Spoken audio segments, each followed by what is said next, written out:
Before Ravenloft and the Temple of Elemental Evil, three modules, B1, B2, and B3, didn't just launch the entire basic D&D line of adventures, they also taught an entire generation how to be dungeon masters. But the story behind them is way messier and way more fascinating than you probably remember. Lawsuits, sabotage, and a banned adventure that almost nobody got to see today on Daddy Rolled a One.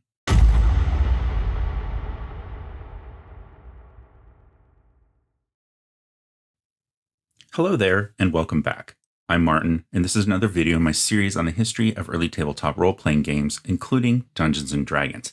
Today, we're going to begin our exploration of one of the biggest lines of adventures published in Dungeons & Dragons early history during the TSR era. That is the B series of adventures. And I'm going to be diving into the first three here, B1, B2, and B3. There are a total of 13 adventures in this line, which makes it one of the biggest lines of adventures published during this era. And because of that, there are so many. I'm going to be breaking this series up into a few individual videos covering between 3 and 4 modules each. Now, this one, again, is going to cover the first 3 in the line, B1, 2, and 3.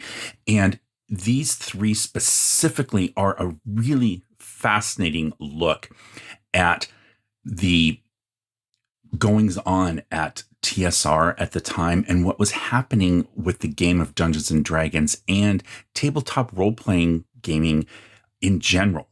And they're sort of like a microcosm to look at the industry and just what was happening in the hobby during this time. And we're going to see a shift in things like layout and design and trade dress. But we're also going to see shifts in things like game design philosophy, what should and shouldn't be included in an adventure like this. And then perhaps one of the most interesting or revelationary things that we're going to discuss here is the internal politics that were happening at TSR at the time that are reflected in these adventures with such mundane and simple things as like who was going to write these adventures, who, which ones were they going to publish in what order and things like that. And those little things seem like such simple decisions, but they were really actually fundamental to the politics that were happening at TSR at the time.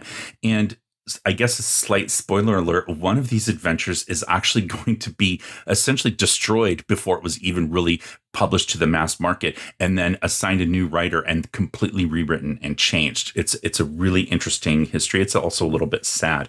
And we're going to cover all of that today. Now, in order to kind of understand what we're going to be talking about here, there is a little bit of context that you need to know beforehand. And so I wanted to cover that really, really quickly, especially if you are new to the channel or new to kind of learning about the old school Dungeons and Dragons games that were published in the 70s and 80s, which is what the history part of my channel kind of focuses on. So if you are new, and I do have a lot of new subscribers that have come on, especially after my last 2 videos. So the one that I did on the forgotten rules of D&D that actually make the game better. And then also another video I made right after that, which was D&D alignment isn't what you think. And so I'd like to thank everybody who came on to join the channel from having watched those 2 videos. I really appreciate your support. But even if this is the first time you're watching my channel, just know that what this is going to be, it's going to be a deep dive into these subjects. We're going to talk about creators, what was going on at the company at the time, why these adventures were published the way they are. This isn't just a very shallow, short, 10-minute surface level review of these adventures. That's not what this is about. So if learning these kinds of deep dives, if that is something that is of interest to you, I'd like to ask your help to please like this video, make sure that you're subscribed to the channel, and then if you could adjust your settings on that bell icon to make sure that YouTube notifies you when I upload new content. All of those little things that you take a few seconds to do really help channels like mine and really any YouTube channel that you enjoy. Okay, so let's cover some of that background just so you kind of have an understanding of where we're at. And the first one I want to mention is that, again, if you're new to studying this topic, this is basic for people that understand this. But the original company that published Dungeons & Dragons was called Tactical Studies Rules, which had to unfortunately shut down very, very quickly. And it was due to the death of one of the founders. And it was reformed as a company called TSR Inc. So if you hear me say the TSR era, I'm referring to roughly 1974 until 1997 and the products and supplements that were produced for Dungeons and Dragons and other role-playing games by TSR. So Wizards of the Coast, which is the current owner of the IP and the Dungeons and Dragons trademarks and the game system, they didn't purchase TSR until 1997. So I don't tend to cover a lot of Wizards of the Coast stuff on the channel. So I just wanted you to be aware when I say TSR era, that's what I'm talking about. The other one that's more fundamental to the core of this discussion is understanding that when TSR began to publish adventures for D&D, which didn't happen until about 4 years after the game was published. So the game was first published in 1974, and the first adventures were not published until 1978. And when TSR started to publish those adventures, they used an alphanumeric code to help distinguish them from one another. And so the alpha part, the letter part of those codes, typically was designed to have something to indicate to the audience what those adventures were going to have in common. So, for example, I recently covered the A series in this series of module reviews or module discussions that I'm going to be doing, like the A to Z of all these adventures. And the A series was intended to kind of create a story arc. So there's A1 through 4. It's known as the Eyrie of the Slave Lord series. And those 4 modules do kind of connect together and tell a story. They can be played separately, independently. They don't have to be connected together, but they are presented and written in such a way that the story does kind of unfold from A1 through A2 to 3 and then 4. So that's not actually as typical as you might think. So it's not like the adventure paths of today. And that's actually one of the reasons why these were called modules. Many of them do not have a setting at all. The setting is very generic. And that was because most of the dungeon masters during this time period were not using pre-published campaign settings because, frankly, there just weren't a lot of them out there yet. So TSR is not going to publish the first setting of its own, which is going to be the World of Greyhawk Folio, until 1980. But for the most part, people created their own settings. So these were intended to be setting neutral so that you could slot them in modularly into your own campaign setting. That's where the name module comes from. Okay, so now the other alphanumeric codes, the alpha codes, could be to indicate level a lot of times. So you have the N series of modules, which is for the novice level characters. You have the I series of modules, which are for intermediate level characters. And typically those modules don't connect together. Now the I one is kind of straddles the line because I1, 2, 6, etc. are not connected together at all. But I3 through 5 do create a story arc. So there is a little bit of mixing and matching with these, but typically the I really just stands for intermediate, meaning mid-level characters, as an example. And then other times you have things like just kind of like a certain theme. So the UK modules are all written by people working at the TSR UK division. The S modules were the special modules. Okay, so those all had like a special designation to them. And like the C module, C stands for competition. Okay, but then the other ones that you have would be things that are indicating which system and which level. It's a combination of both that you should use. And the B series was one of those. So the B series stands for basic. And in those, the basic line was intended to be used with one of the 3 basic sets of Dungeons and Dragons that was published between 1977 and 1983. So the first one is the what we now call the Holmes Basic set that was published in 1977. This is the rule book from that. So sometimes people will call this the blue box, but it gets confusing because other people will call the expert sets as blue boxes later on. So usually Holmes Basic is what we would refer to. This is the one from 1977. And then from 1981, you have the BX line. Typically, this is called Moldvay Basic. So again, it's a reminder, this is the one that I started with. This is my actual box set from back in the day. So that's 1981. And it says basic set right on here. Okay. And then in 1983, that was revised by a gentleman named Frank Menser. And it's usually known as BECME D&D. I don't have the box set. All I have is the Dungeon Master's Rulebook from that set. But this is commonly known as the red box. Also BECME. Again, BECME stands for Basic Expert Companion Masters and Immortals. Sometimes people will call it Menser Basic, but my understanding is that the person who edited that Frank Mentzer, he doesn't like it when people refer to it as that. He would prefer people just call it BECME. Okay, so you had 3 different versions of Basic D&D that came out, again, between 1997 and 1983. And these basic series of modules were intended to go with those sets. So Basic just covers the first 3 levels of play. Now, the one thing that gets a little bit quirky is that this version, the Holmes version of the Basic set, edited by Professor Holmes, was intended really to be a way to describe how to play this version, the original version, the white box, what people would call now, from 1974. It was intended to be a concise way to explain how to play this, because this is not really, when I say this, I'm pointing, for those of you who are listening, not watching, I'm pointing out my white box set.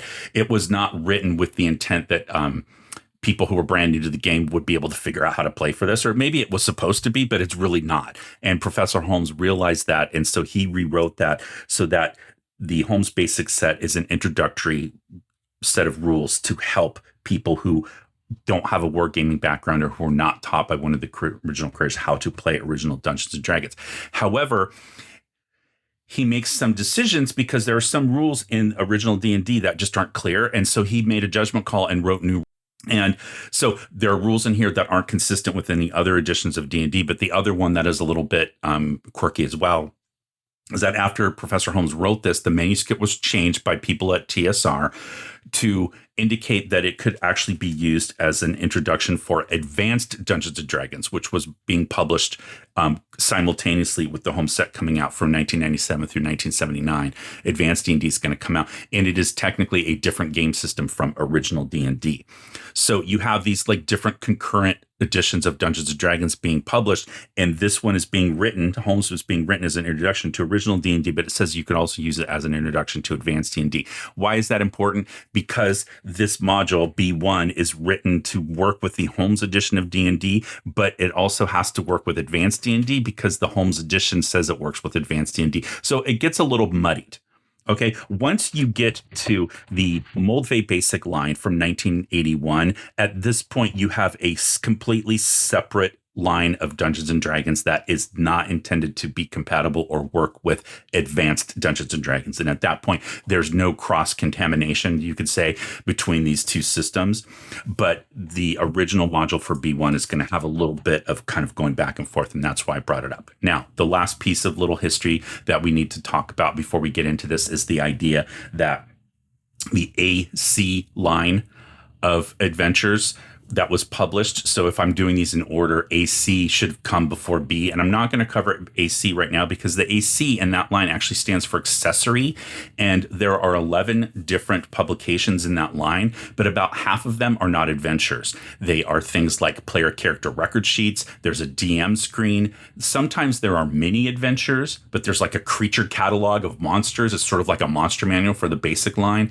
And then there's like the first product in that line, AC1, is essentially just a bunch of NPCs that are statted up and an inn that you can use, like a map that you could use as a starting location or as a home base during your adventures. So I opted to skip AC because I don't think of that line as being like adventures. And really, while they were popular at the time with a certain group of people, they're not as iconic as some of these other adventures. And so I opted to skip to B1. Now, again, I might want to come back and revisit the AC line at some point. And if that's something that you do want to see me do, make sure to drop a comment below and let me know.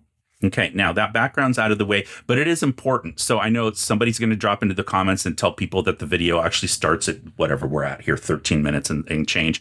I don't see it that way. I see it that you needed to know all of that to understand the context for talking about these 3 volumes that we're going to be talking about. So let's dive in and start talking about B1. Okay, so let's start our look at these modules by looking at B1 from 1978. Now, right out the gate, we've got a problem with this one because you see here, the copyright says 1979. However, that's been pretty well documented by folks over the years that this module actually did originally first publish in 1978 and that this 1979 is just a typo or a mistake. Now, this was one of the modules published in 1978, which again is the first year that TSR is going to start publishing standalone adventures for Dungeons and Dragons. So the first module that they published was G1, Studying with the Hill Giant Chief. And I have talked about that before here on the channel. I'll put a link to that video up here in the upper right-hand corner. And they also published G1 and 2 and 3 that year as well. And then, so that's the Giant series. And then the D series, D1, D2, and D3 are going to come out that year, the Drow series, which was actually a follow-up to the Giant series. They're kind of all related. So while I said that a lot of these adventures are standalone, the first 6 that TSR published technically form what you could think of as being like the first adventure path, because the Giant series goes in order 1, 2, and 3, and it leads into the Drow series 1, 2, and 3. And then they did publish a true standalone adventure, S1, Tomb of Horrors, also 1978. Now, one of the things that you'll notice about all 7 of those, G1, 2, and 3, D1, 2, and 3, and S1, is that they are all by Gary Gygax. So this module B1 is not by Gary. It is by Mike Carr. So it's the only module published in 1978 that is not by Gary Gygax. So, and what I've seen is that most people think this was the 8th module published. It is sometimes a little bit difficult in those early days to figure out like exactly what month things went on sale. But in any event, this was one of the last modules published in 1978. Now, why did TSR publish this module, and why was it written by Mike Carr? Well, that is a much bigger story, and actually as interesting, I think, as the contents of the adventure itself.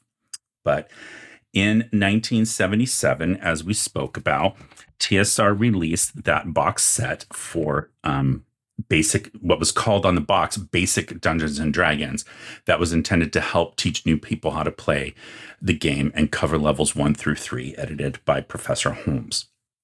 Now, in that box set, originally you got the rule book, which again, as we see here, this blue covered rule book, and you got 2 other booklets inside that box set. So one was the Monster and Treasure Assortment to cover levels 1 through 3. And the other one was called Dungeon Geomorphs, also for levels 1 through 3. And those products were intended to help a dungeon master create a dungeon using the geomorphs, the layout. And then the Monster and Treasure Assortment would be used to help stock that dungeon. So the original introductory set for the game would teach you the rules from the rule book, and then it gave the dungeon master the tools to build and stock a dungeon with monsters and treasure. Now, all of those products were sold individually. So the rule book you could buy individually, and the Dungeon Geomorphs you could buy individually separately. And then same with the Monsters and Treasures Assortment. However, you could get them all boxed in the set. I think the box set was around $10 if memory serves. Let's say it's $10. Okay. Well, one of the things that TSR did back then when they were creating the game and hiring people to work on it was to give people royalties as a percentage of the sales on the products that they wrote. So not just paying them a salary, but they would get an extra percentage on the sales of the products that were sold. Okay, so this is the important part for this adventure for B1, this module. Okay, now, the 2 co-creators of Dungeons and Dragons, which are Gary Gygax and Dave Arneson, each received a share of the royalties on anything that was sold for Dungeons and Dragons. And so Gary's and Dave Arneson's share, they got a percentage, and I believe it was 5% each for Dungeons and Dragons. However, what Dave Arneson discovered, because he felt that he was being shorted on his royalties, and comes to find out, this is a very short version of the story, even though I'm sure it sounds long if you're listening, but there's a lot to the story. But Dave Arneson realized that TSR was only giving him royalties on the rulebook portion of the basic set of Dungeons and Dragons. So he was getting his share of royalties on the box set, the white box, as he had been getting all along, although he felt that they weren't paying him all of that. But what he found out was if the box set for basic Dungeons and Dragons sold for $10, he wasn't getting 5% of $10. He was getting 5% of essentially $5, which was the cost of the rulebook individually. Again, those costs might be a little bit off. This might have been $5.50 or whatever. But the point is he wasn't getting royalties off of the full cost of the box set. The executives that be at TSR, which would include Gary Gygax, decided that Arneson was only going to get royalties off of the rulebook portion, and they amortized that, based on the entire cost. And he was upset by that and didn't like that. And it became well known that he was going to sue TSR and try to claim that he should get 100% of his royalty share on the entire cost of the box set, not just on the rulebook portion. And so that suit was going to be a few years in the making, but the folks at TSR, I guess, heard about it and knew that this was going to be happening. And so they decided to make a change, and they decided to put an adventure module into the box set. Now, of course, part of it was also they wanted an adventure module that would teach people how to play D&D, like teach a dungeon master, like an introductory module, a learning tool, if you could call it that, right? Sort of like people, I've heard the term training wheels for that. And Mike Carr was someone at TSR. He was an editor, probably most famously known, even at the time, for creating a game called Fight in the Skies, which to my knowledge is the only game that's been played at every annual Gen Con, convention since Gen Con started. So Mike Carr still runs Fight in the Skies there. Fight in the Skies is later going to be purchased by TSR, and then they're going to rename it Dawn Patrol and claim that it's a role-playing game. And it does definitely have role-playing elements in it, but they kind of up it a little bit, put it in a nice box set. And I've shown that here on the channel before because I got to meet Mike Carr at DaveCon last year, and he signed my copy of Dawn Patrol, which was really cool. Really nice guy, by the way. Super friendly, very easy to talk to, and very open to sharing his stories and his history of working with the folks at TSR. But in any event, he came to, or at least approached TSR. He was already working there and offered to write the introductory adventure, which is going to end up being B1 In Search of the Unknown. So I guess light bulbs started to go off with the executives at TSR because they realized that if Mike Carr wrote this, then based on their royalty agreement, he would get royalties based on how many of these sold. And if they put it into the box set with the rule book into the Holmes box set, then he would get royalties off of the sales of the box set as well, not just the individual standalone sales for the adventure. Well, turns out Mike Carr was a friend with Dave Arneson. He was part of that Minneapolis Twin Cities gaming group, the Blackmore Bunch. They were buddies and gamed together.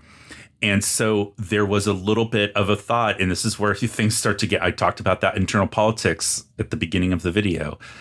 The folks at TSR realized that if they put Mike Carr's adventure into the box set and he was getting royalties from it, then Dave Arneson might be less inclined to try to claim a full share of royalties from the box set because it would basically be removing royalties owed to his friend Mike Carr. And they thought that would make a big difference. Okay, so that was a very, very mercenary decision, very kind of sneaky and slightly underhanded, I would say, of a way to try to, use this adventure by Mike Carr to get Dave Arneson to sort of back off on his lawsuit. Well, he's not going to back off on his lawsuit. He's going to push forward, and he is eventually going to receive, royalties based on a lot of things that he claimed he should have been owed.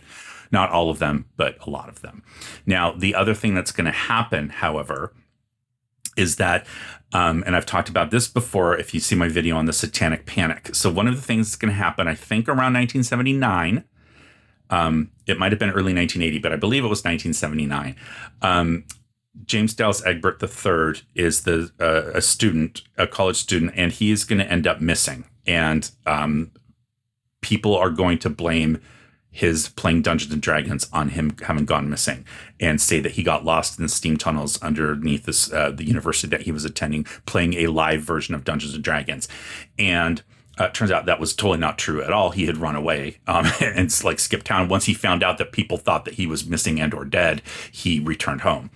And but this got a lot of national attention because the lead investigator on the case, or at least the lead private investigator hired by the family, he made the connection between James playing Dungeons and Dragons and the disappearance, and it got the game got a lot of notoriety and it was on the news and things like that. But as they always say, even bad publicity is good publicity, because this made Dungeons and Dragons a household name during that time. And so sales of the basic set that were selling, the Holmes basic set that were selling roughly, say, 5,000 copies a month, after that hit the news, they shot up to like $30,000 a month. Or $30,000, 30,000 units a month. So 5,000 units to 30,000 units. Well, that's, and remember, they're paying royalties now at this point to Mike Carr, whose module is in this thing. So now he's getting his royalties percentage off of not 5,000 units sold a month. He's getting his royalties off of 30,000 units sold a month. And the people at TSR started to realize that his royalties were eventually going to eclipse his actual salary. So he was essentially doubling his salary by just having this module in the basic set. Well, of course, that is going to then precipitate Gary Gygax deciding that he wants to write an adventure to be included in the basic set so that he could get a higher share of the royalties, because he wanted the royalties on the adventure. And so eventually they're going to replace B1 in the Holmes basic set with B2. Okay, but we're going to talk about B2 later. But I was talking about like sort of why people were chosen to write these adventures and why they were published in the order they were published. Well, that is a small part of the story, but that's why Mike Carr ended up writing this adventure. Okay, so this is B1. We have this monochrome color. That's what they call it. It's essentially black and white with a color. So this is like a pale yellow or a pale green. I guess it just kind of depends on how you want to look at it. Okay, now this cover art here is interesting. It says Dis and Dat. Well, that's just kind of like a play on words, but the Dat is David A. Trampier. So that's best known probably as the cover artist for the 1978 Player's Handbook, the iconic, like, idol with the adventuring party, but also for the comic book strip, the comic strip Wormy in Dragon magazine. And, he did a lot of other art as well. But this is by him. But Dis, well, that's going to be David Sutherland III. So they put this nickname on here, these initials Dis. So it's like this and that, right? This and that. So this covers by both of them. Well, why did that happen? So this is interesting. And I think part of this was uncovered by the folks over at Goodman Games when they put out the their original Adventures Reincarnated version of, they put B1 and B2 both into that. One of the stories that they talked about in there, and I don't know if this was uncovered before that. That was the first place I'd heard of this story, but it was that David Trampier had done artwork with these mushrooms and all this kind of stuff, because mushrooms and fungus are a key part of this adventure. But he did this artwork with these mushrooms, and then he had some characters that were exploring, but the people at TSR felt that his drawing was too cartoony. And when you see the original, and I'll show one here, it was later republished in an issue of Polyhedron magazine in 1982. So that's the original version of it. And the folks at TSR felt it was too cartoony. They wanted a more serious approach. So they took the mushroom drawing that Trampier had done, but then they replaced the characters with these ones here by David C. Sutherland III. So it's a more serious adventuring party. And, it's definitely a party. You've got some fighters here. You've got a dwarf. You've got a magic user, and they're poking around. They've got a lantern. They've got a torch. Like, this is a classic adventuring party. These are adventurers. They're not heroes. Okay, so that's the front cover. And then it says here, this package, a cover folder with maps and a descriptive booklet within, forms a complete module for use with basic Dungeons and Dragons. It is especially designed as an instructional aid for beginning dungeon masters and players, specifically created to enable new dungeon masters to initiate play with a minimum of preparation. With only minor modifications, this module is also eminently suitable for use with advanced Dungeons and Dragons as well. That's what I was talking about earlier. This is going to be the only module in the B series that says that. In addition to the descriptive and situational material, this module also includes a special informational sections giving background history and legends, listings of possible monsters and treasures and how to place them, a list of adventuring characters, tips on various aspects of play for the Dungeon Master, and helpful advice for starting players. If you enjoy this module, look for more releases in the D&D family from TSR, the Game Wizards. And then it has this little starburst here. It says special instructional module. And by this point, we have moved away from the original logo of TSR, which was the G and the K for Gary Gygax and Don Kay, and that was the Tactical Studies Rules logo. And we've moved to this little wizard logo here, this little dude. Okay. So this is post the Lizard Man logo, which you have seen before on the channel if you watched some of my earlier videos. So this is the folder.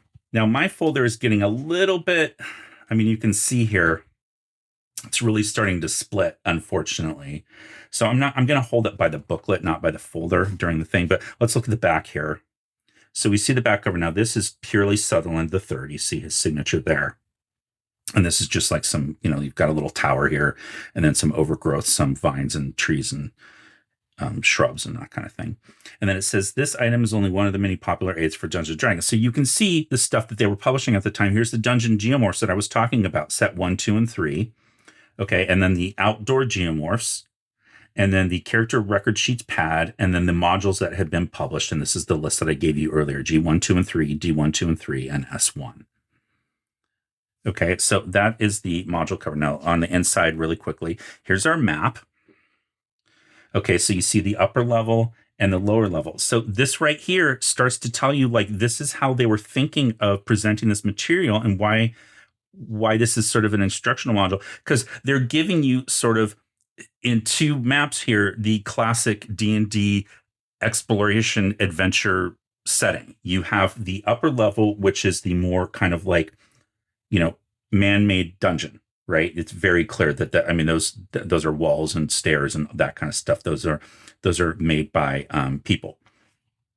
And then over here you have the lower levels, and these are like the more natural caves. So those are your two classic dungeon type settings. You have the constructed dungeon, and then you have the natural caves. So you have both of them in this adventure. Now, one of the things a lot of people find really annoying in this is that for whatever reason, they decided to use Roman numerals to key the rooms instead of Arabic numerals. And so, I mean, they get really ridiculous when the numbers get really high. I mean, look how much space that takes for number 34 there.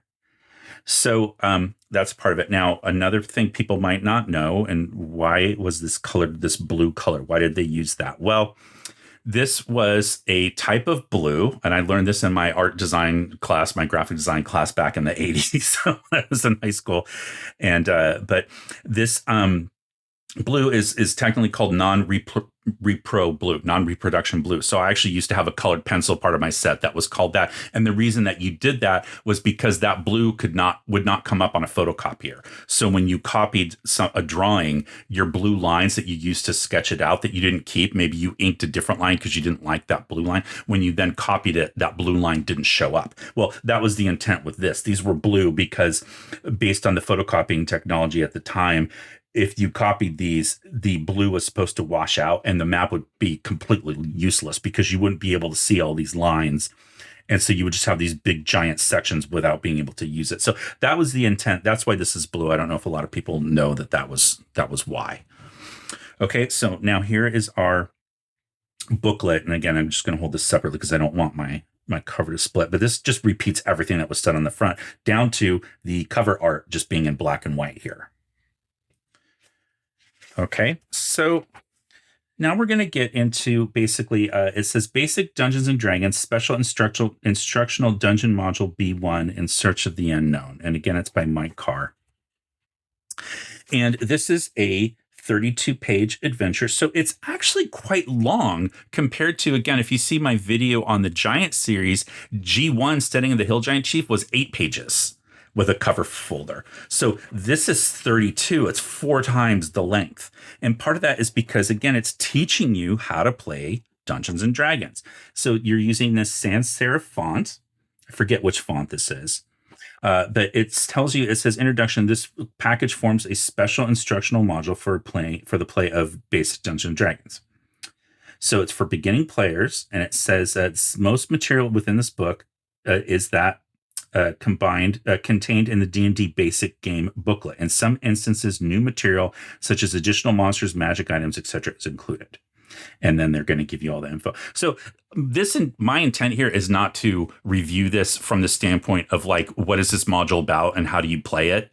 There's other videos out there that are going to do that. Mine is more about like the history of why it was made and things like that. But there's some really interesting things in here. So Again, it's instructional, so it's going to give you notes for the dungeon master, and it's basically going to tell you, how do you use this? What do you do with it? And it's going to say in the beginning, as a beginning dungeon master, you'll find this module helpful in many ways. It serves as a graphic example of a beginning dungeon for this region. It should prove illustrative to fledgling dungeon masters who will benefit from a look at what other dungeon design looks like, in quotes. Like, they have to explain what this is, which is just funny but you have to remember, this is brand new to people.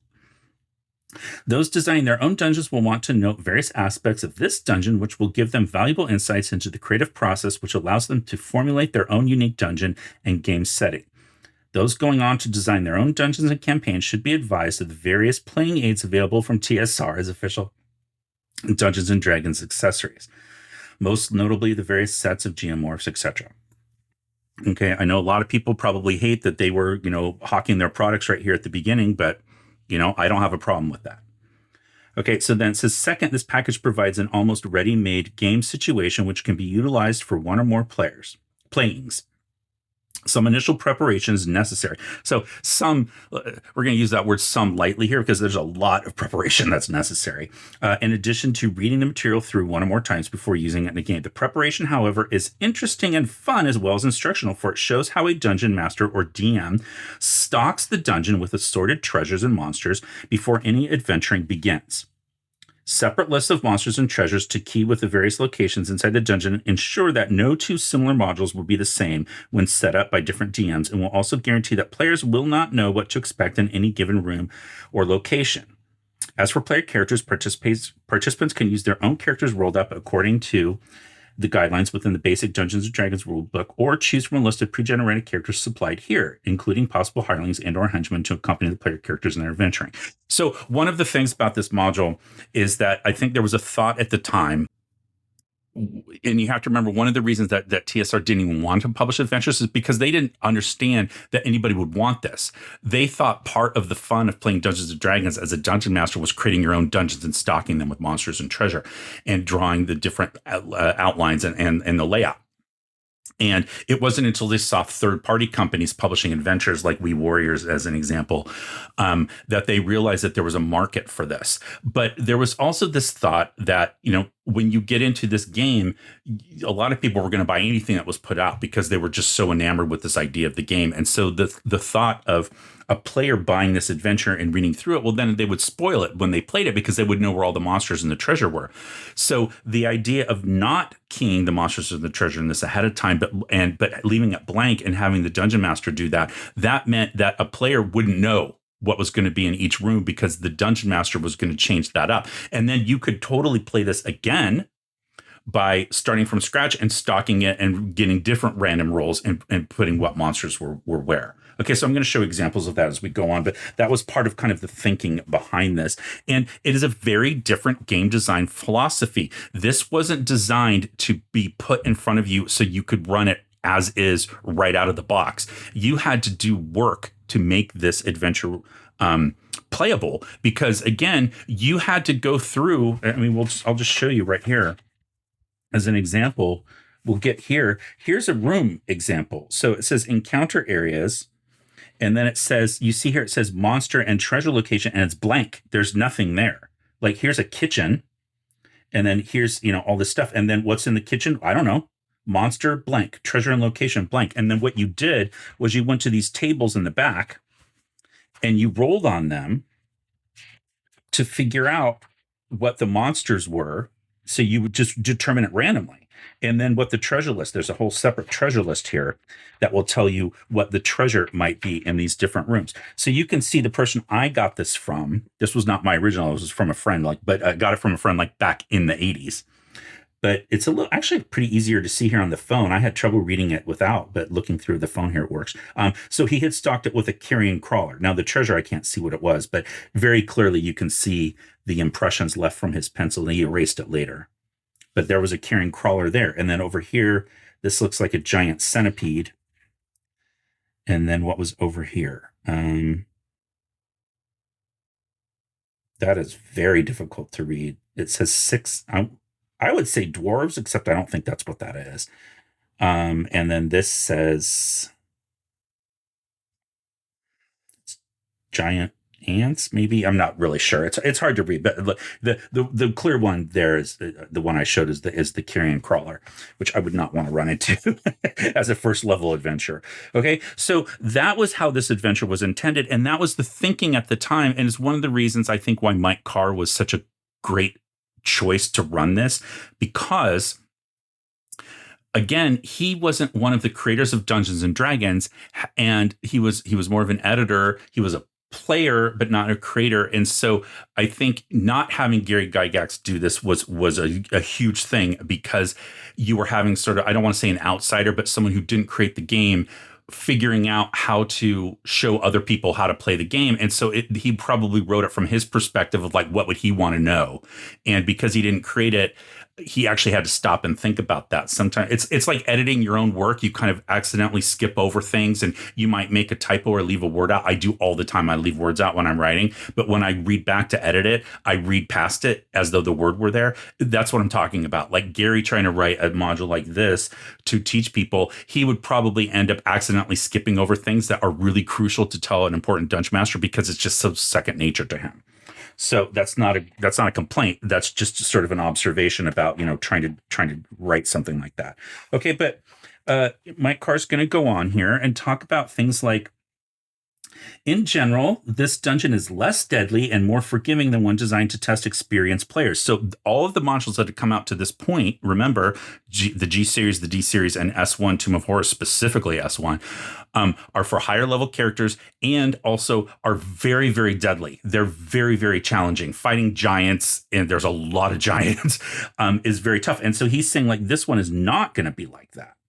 It is designed to be fairly challenging, however, and by no means easy. Careless adventurers will pay the penalty for lack of caution, etc. And he says it's designed to be instructive for new players. Most of it should be relatively easy to map. So we talked about that video I did on the forgotten rules of D&D that actually make the game better. Well, one of them was that one of the roles of the players was to be a mapper, and to watch that video to understand why that was key back then. But especially on the lower level, where irregular rock caverns and passageways will prove a real challenge. He means prove a real challenge to map. The monsters encountered will generally be commensurate with the adventurer's ability to defeat them. For the few that are too formidable, the adventurers will have to learn the necessary art of fleeing, or else employ more powerful means against them. So if you've watched my GM series of videos, which is mostly where I talk about how I run the game for my daughter and her friends, which I'm running the 1981 Moldvay Basic, they flee a lot. They realize very quickly that they are outmatched, and they also use the reaction roll tables to try to talk out of fighting, like bribe or parlay. Okay, and it says the treasures to be found will generally be small, although a couple of more lucrative finds are possible if the adventurers are clever or lucky. And then it says the dungeon includes a good assortment of typical features which players can learn to expect, including some interesting tricks and traps. So this just gives you a peek into dungeon design at the time and how the original players and creators played the game, because these things were considered to be so iconic that you would have to include them in a dungeon. Several one-way secret doors, illusions and magic mouths, a wind corridor which may extinguish torches and open flames, a room of mysterious pools, a room of doors, a water pit trap which suddenly drops adventurers to a lower level, a portcullis trap where vertical bars drop behind the party in a dead-end corridor, a pair of teleport rooms to confuse explorers, several magical treasures, most beneficial, some cursed, mysterious containers with a variety of contents for examination. So this is what I'm talking about, where it gives you a little peek into what it would have been like to play in one of these original games with these kinds of tricks and traps. So the pair of teleport rooms to confuse explorers. Well, the idea in those rooms was that you went in and then it teleported you to an identical room, but you didn't realize that you'd been teleported. However, that room then is like turned 90 degrees. And when you exit, you're not going the direction that you thought you were going because you've teleported. And so it makes mapping extremely difficult, because if you don't realize that you've been teleported to a completely separate area of the dungeon and you're not oriented on the north-south axis the way that you thought you were, then trying to flee and get out of the dungeon, which is what your map was mostly for, was how to get back out, was going to be nearly impossible by having like a room like that. So those are little tricks and traps that I think are really fun. Okay, and then it says there's a legend or story explaining some details of the setting and providing a background, which is why it exists, its background, how the characters became involved with it, etc. So he talks about that, but then he also has preparation for use in the module. He talks about keying the dungeons. We talked about that. Okay, again, I'm not going to go all through this page by page, but look, he has a whole section here on time. As the adventures go on, the dungeon master is responsible for keeping track of time elapsed. It's another crucial part of early D&D, which is making sure that you're keeping track of like how many turns have passed, because you have to check for wandering monsters. So he says you can use pen and paper to tally time, etc. Here has a whole section here on how to compute experience as a DM, how you're going to calculate that, and then how to be an effective dungeon master. The Dungeon Master's referee is the pivotal figure in any game of Dungeons & Dragons. Accordingly, his ability and expertise, as well as fairness, will be important factors in whether or not the game will be enjoyable for all of the participants, as well as for himself. And then it says that D&D is a role-playing game, and is unlike traditional games, which have a firm basis of regulated activity and repetitious action. It's free-flowing and often goes in unknown and unpredictable directions, and that is precisely the reason it is so different and challenging. So again, that seems like second nature to us now, but back then these games were so new that a lot of people wouldn't have been familiar with that concept. I mean, I couldn't explain it to my parents. I started playing in 1981, and I was trying to explain to them because I wanted them to play with me. I wanted to be a dungeon master for them, and they just couldn't understand. They couldn't grasp it. It was just too. They also just weren't interested. I mean, my mom was very supportive, just not interested in playing. Okay, but and then she says, beginning dungeon masters who are not familiar with the game often ask the most common first question: exactly how do you referee the game? The answer is that there is no single best way. Different DMs will have different styles, just as individual players do. He says, however, there's a few guidelines which are important to follow. He says, first of all, it's crucial to keep in mind that D&D is a game based on player interaction and player choice. So the game generally follows the course of the player's actions, if not always their plans. As the moderator, you present an ever-changing situation as it occurs, sort of like an unfolding story or even a movie, if you like to think in those terms. And the players respond pretty much as they desire. As the game goes on, you are presenting them with 100 different opportunities and choices. Exactly how the game goes will depend upon their response and those opportunities and choices. So he's basically saying you don't script it out. You present them a challenge, and then how they react to it, that's how the story unfolds, which is, again, how I like to play. Very different from modern styles where people think that it's all like, scripted out ahead of time. Second of all, a good DM remains above the battle and does not attempt to influence player actions or channel the activity in any particular direction. The Dungeon Master should do all he can to assist players in their quest without actually providing important information unless the players themselves discover or put the piece of the puzzle together. Okay, so that's that whole section there on DMing. And then he talks about you will enjoy watching players wrestle with the problems you present to them. Although they may set up situations to challenge them, they must understand that they are not that you are not their adversary, nor are you necessarily out to defeat them. You will enjoy moderating a well-played game where players respond to the challenges encountered, etc.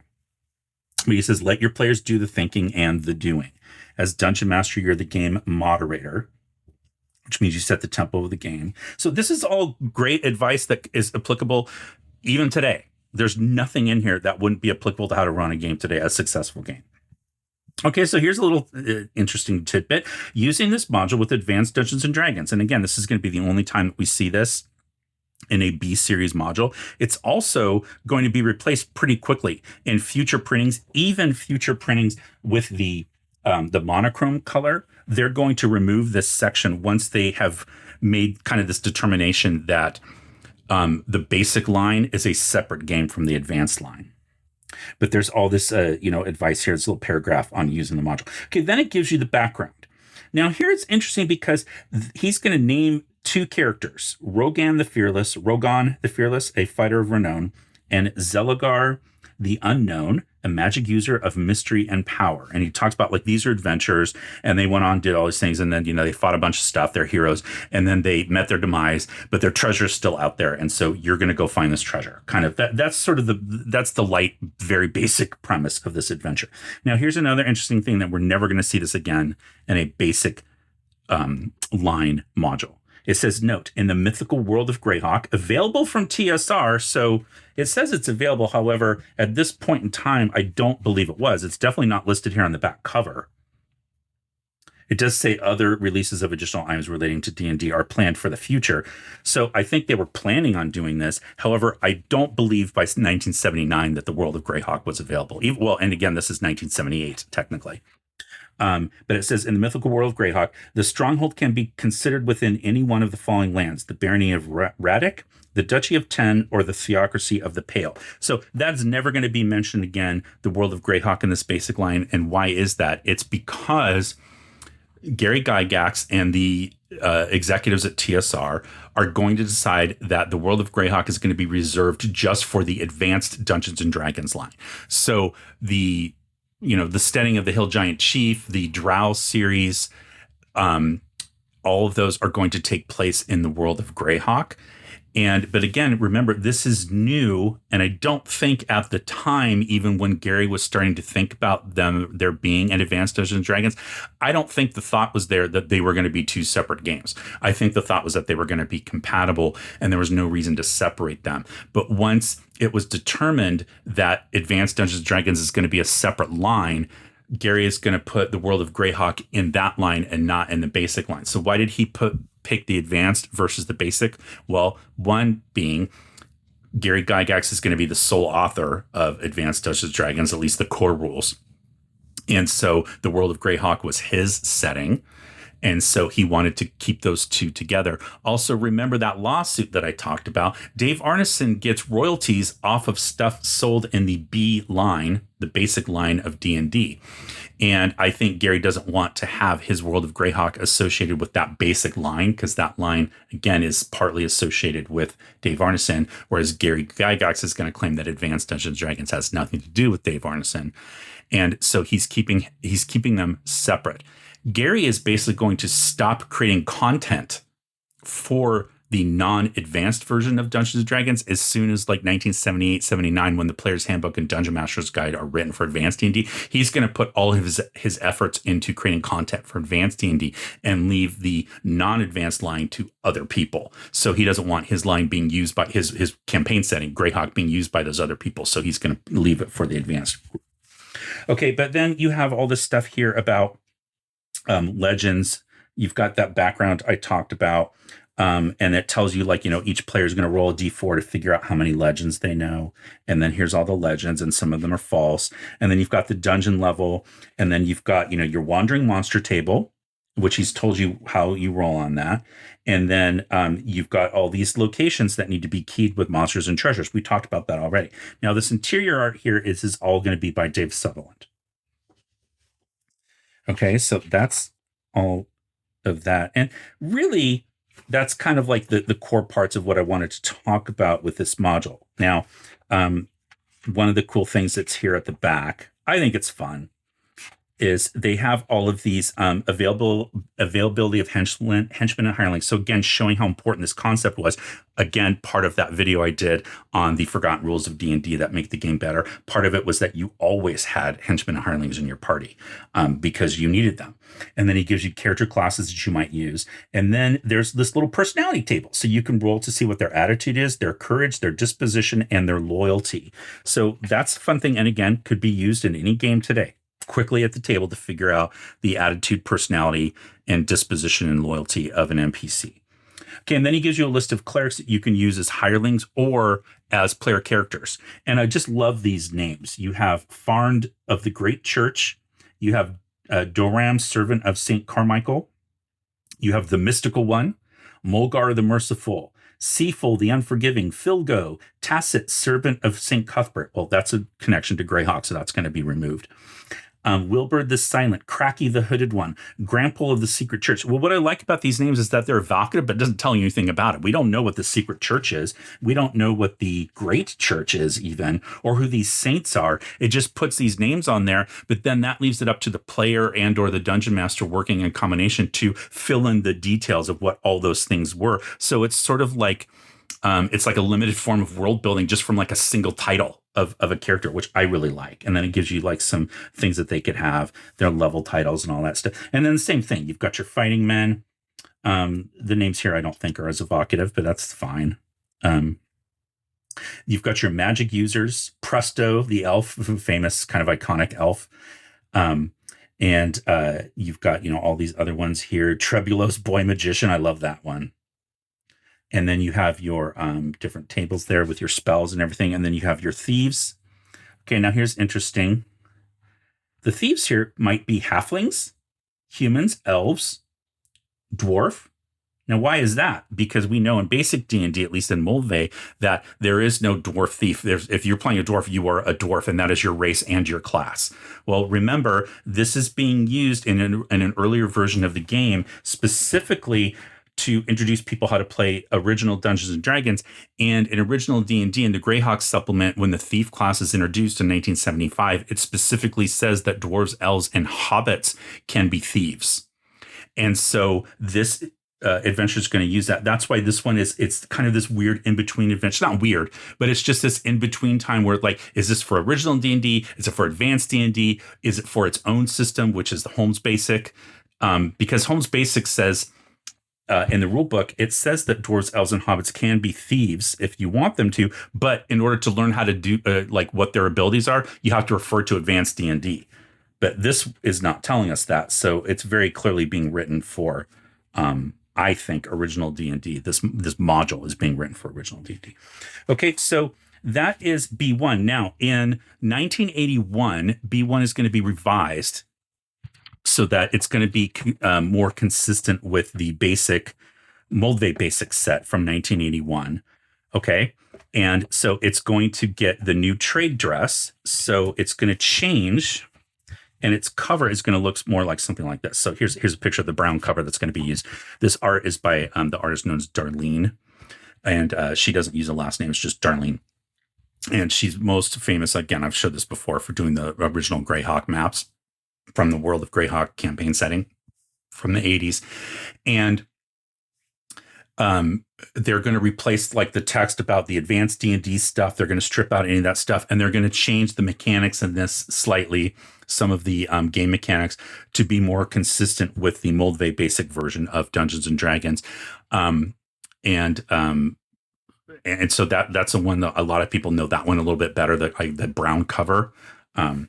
Versus this monochrome color. Now, the other thing, again, that I mentioned is that in 1980. So this module stays in the Holmes Basic set through 1978 through the end of 1979, at which point it's going to be replaced in 1980 with B2.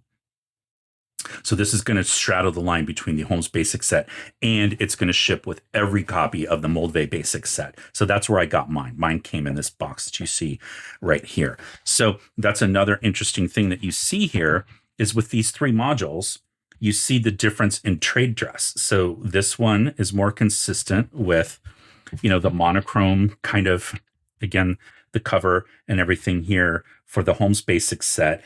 The introductory thing. So you have this little banner on the side here.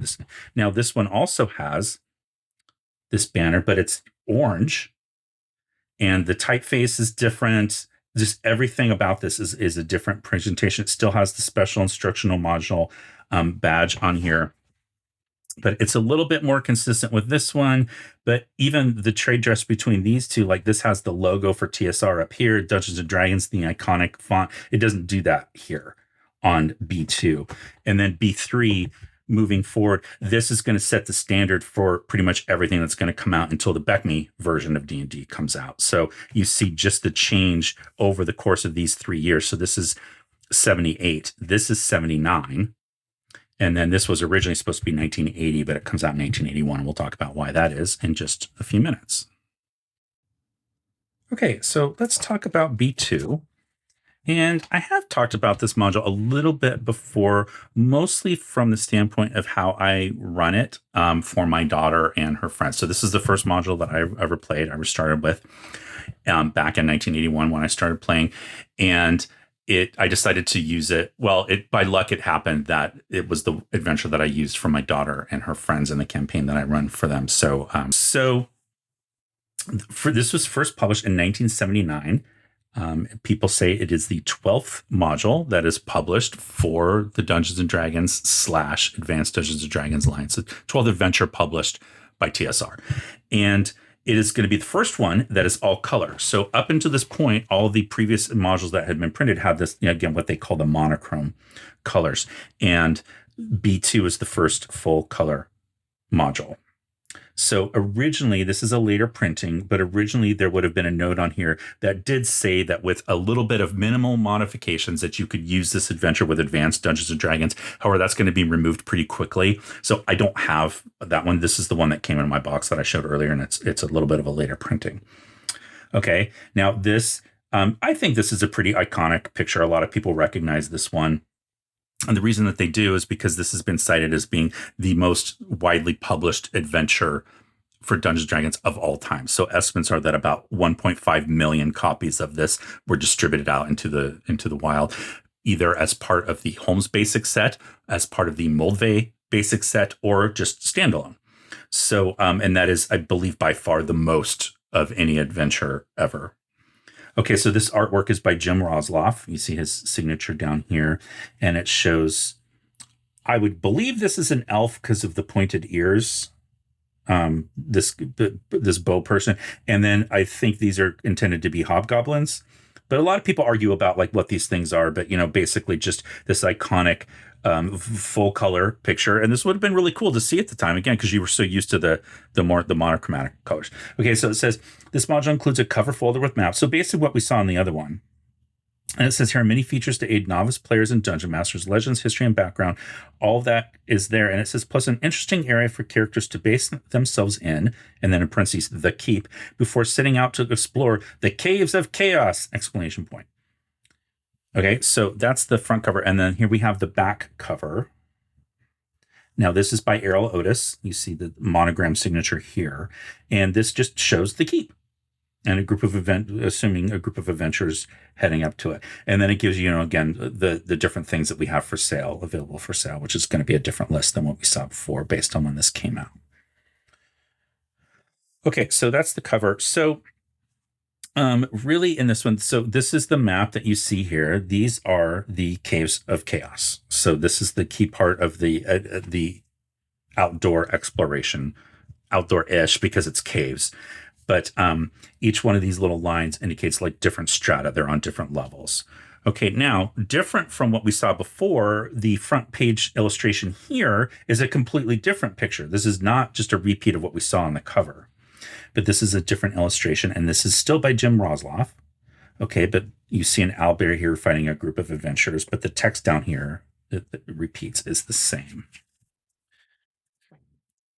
Okay, so this one's going to be different. So both of these are intended to be instructional modules for novice players and DMs to learn how to play. However, unlike B1, which was intended more as a toolkit to teach people how to stock their own dungeons, this is a completely structured and presented adventure. So it doesn't really require the dungeon master to do any of that kind of stuff because it's already in here. Okay, so all of the encounter areas are already determined. Okay, so there's no like having to stock stuff because it's all already listed here. You see all the like the goblin lair, and it tells you how many male goblins are in here, and 6 goblin guards, and what their hit points are, and blah blah blah, and what kind of treasure they have, etc. That's already been all done for you. So it's much less of that toolkit approach, and this is what I'm talking about when I say we're starting to see a shift in the game design philosophy of what these adventures would be used for. Both of these, when I say these, I mean B1 and B2, were intended to be instructional modules for, like I said, novice dungeon masters and players. However, the approach that they take is completely different, and that approach is only separated by roughly a year's worth of time. So 1978 for B1, 1979 for B2. However, it's just a completely different shift in how it's going to be used. So this one has it gives you this little introduction. Welcome to the land of imagination. You are about to begin a journey into worlds where magic and monsters are the order of the day. So very much you can tell right away this is Gary Gygax writing. Mike Carr is much more straightforward. Gary Gygax is much more, I want to say bombastic, and that's going to sound bad, and I don't mean it that way, but he's much more about his writing evokes a different feeling with you. Where magic and monsters are the order of the day, where law and chaos are forever at odds, where adventure and heroism are the meat and drink of all who would seek their fortunes in uncommon pursuits. This is the realm of Dungeons and Dragons adventure game. And he tells you stop reading now if you're going to play. Okay, so that's very typical of the time. And then he says he has notes for the Dungeon Master, but they're presented very differently. And we're starting to see also an improvement in the layout just in that short period of time. Now, again, this is a later printing. So it wouldn't have been like, the one, this is not the one from 1979. So I don't know how different that printing is from the one that I have, but we're starting to see a bigger use of bold type to find things very, very quickly. And these all caps headers with a bigger font size to kind of help you distinguish and find things, more separation between sections, more white space to kind of find things. But this has sections on things like using the combat tables, movement in combat, like how to run combat. That's a whole section that he explains in here, which is just going to elaborate on what's presented in the basic rulebook. But we didn't see that in B1. So a lot of this is interesting because, again, you have to remember, while this is going to ship with the Moldvay basic set, B2 is going to ship with Moldvay, it originally shipped with Holmes, which means it had to be consistent to be used with either one. Okay, so I think that's kind of just interesting. But he has how to be an effective dungeon master, and his advice is different from Mike Carr's. It's not contradictory. It's just the things that he decides to focus on. When I say he, I mean Gary, are different. As a judge, moderator, or referee, the DM must constantly deal with the players. Just as the referee of a sporting event, the DM must be fair, cannot be out to get the players. So it's somewhat consistent, but it's just presented differently. To defeat monsters and overcome problems, the DM must be a dispenser of information and must be fair, telling the party what it can see, but not what it cannot. Questions will be asked by the players, either of the DM or of some character the party has encountered, and the DM must decide what to say. Information should never be given away that the characters have not found out. Secret doors may be missed, treasure and magic items overlooked, or the wrong question asked of a town person. The players must be allowed to make their own choices. Therefore, it is important that the DM give accurate information, but the choice of action is the player's decision. Okay, he also has a section on time. He also has a section on dividing treasure and computing experience. So a lot of that you're seeing is repeats. Okay, now this drawing down here, I'm not quite sure. I had read somewhere that all the interior illustrations were by Errol Otis, but now I'm starting to question that because to me that looks like a drawing by Jeff D. Looks more consistent with his style, though I'm not sure that that is the D from Jeff D's signature. So I'm sure someone will correct me in the comments, and that's fine. I don't mind being corrected as long as people are polite about it. Preparation for the use of the module, and then he gives you all this information here. And then he has this background. Okay, now this is interesting. It's a different approach because listen to the way Gary writes this. The realm of mankind is narrow and constricted. Always the forces of chaos press upon its borders, seeking to enslave its populace, rape its riches, and steal its treasures. If it were not for a stout few, many in the realm is capitalized, would indeed fall prey to the evil which surrounds them. Yet there are always certain exceptional and brave members of humanity, as well as similar individuals among its allies, dwarves, elves, and halflings, who rise above the common level and join the battle. Okay. Well, what's interesting is, as you see here, he hasn't named the place where this takes place. He calls it the realm, but he never says where it is.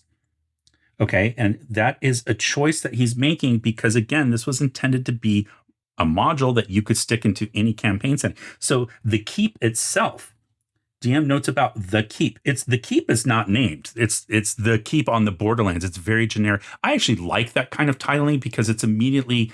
It gives you the sense of what it is. If it was called the keep of such and such, well, then I wouldn't know. Like if it was a made up fantasy same, is it on a Borderland? Is it an important keep? Is it on the fringes? Like what is it? But the keep on the Borderlands instantly evokes an image of what it's supposed to be.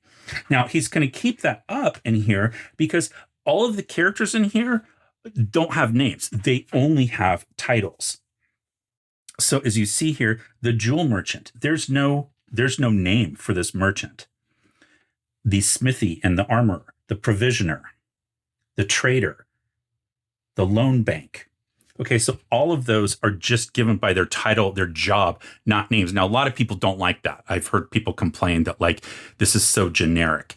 I've heard a really interesting approach to this though, which is that the player characters are outsiders, and so it wouldn't be appropriate for them to know the names of the people that live at the keep. So they would refer to them by their title. It would sort of be like calling them, like an honorific. So the way that was presented, I think it was a little bit tongue in cheek, but I think there is something to it. Like the Castellan, who is the main person who runs the keep, like not having a name. Well, they're saying like the player characters don't need to know the Castellan's name because probably they're never going to be able to talk to the Castellan. But also, you wouldn't. Like, you don't go up to King Charles and say, "Hey, Chuck, what's going on?" You address it, your Majesty. You use these honorifics. So using titles for these people by their job description is a form of honorific. I think that's an interesting approach to it. The other one, of course, is that you just name them yourselves for what fits within your campaign world, which is what I did in the game that I run for my daughter and her friends. So I basically rewrote all the key portions from this that I needed, and then into my DM's notebook, and then I put like the names of the people by it, because sooner or later I know my players are going to ask, what's this person's name? And rather than fumble for something, go like, oh, his name's John. Like, it's easier to just have them already named. So that's for me. Everyone's going to do their game differently. Okay. So now another thing that you'll notice as you go through this adventure here is that he describes the keep, but there's actually no map to the keep. And he also tells you for every little place inside the keep, he tells you how much treasure is found within those specific rooms. So when he tells you like the loan bank, and it gives you all the stuff that's in the bank, a carved ivory tusk, a silver cup, a crystal decanter, a jade ring, a dagger with a jeweled scabbard, etc. And then he'll tell you things like the private apartments. So if you look here, it says special quarters are available for well-to-do families, rich merchants, guild masters, and the like. Two large ones currently house a jewel merchant and a priest. And then he tells you, okay, so here's the jewel merchant, and then what he has guards. And it says the merchant has a locked iron box with 200 platinum pieces and 100 gold pieces, and then secreted in his belt are 10 gems of 100 gold pieces. So he's being very specific about what items and treasure all of these different people have. Well, the reason for that is because I think the thought was, well, what if the player characters come in here and start to just try to murder hobo everybody within the keep because they want that treasure? And rather than as the DM, you having to figure out what they have, well, he's just told you straight ahead. I do think that creates kind of an implication that the players thought that, maybe the thought was that most players are going to want to try to take over the keep. And my understanding, especially from reading a lot of the articles that James Ward wrote in Dragon Magazine, is that is what a lot of player characters would have done. The idea is like when you set a base of operations up in front of the characters probably, even if they're first level, are probably some of the strongest people there, because most of these people are going to be 0 level. The 0 level smithy's not going to put up much of a challenge. So you could go and threaten them and, basically like extort them and take all their treasure. So it's not the way a lot of people would play now, but back in the day, that was a way that a lot of people played. So listing out all the treasure that was here in the bank was because the thought was, well, maybe the player characters might end up breaking into the bank and stealing the treasure, or going in by force, or whatever it was. So again, just kind of a different approach. Okay. And then now you have adventures outside the keep. This is very interesting because up until this point, the only basic adventure that we've seen is this one, B1, In Search of the Unknown. As you saw, it all takes place within a underground system, a finished dungeon, and then an unfinished rough cave system.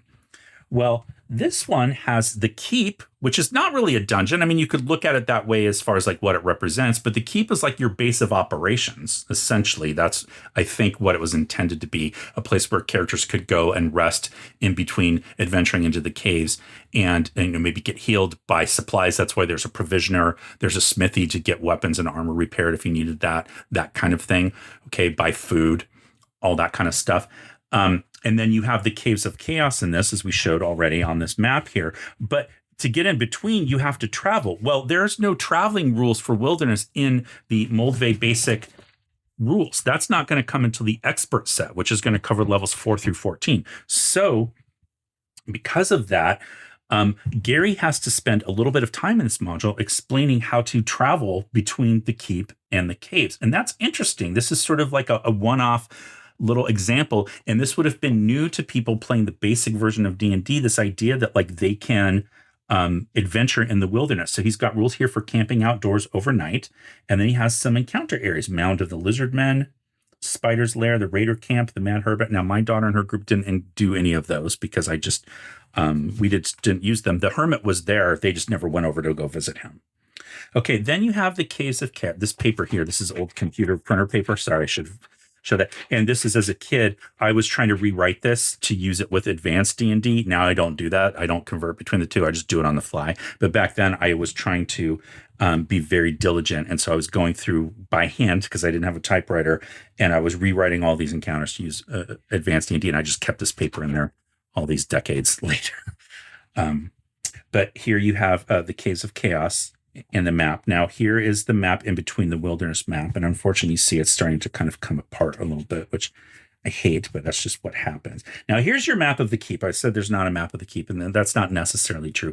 You have this broad, generic, it's not generic, it's an overview map of the keep, but the individual buildings, you just see the outlines here. But if you wanted to do more detail, then you have to do that yourself. But Gary is actually going to tell you how to do that.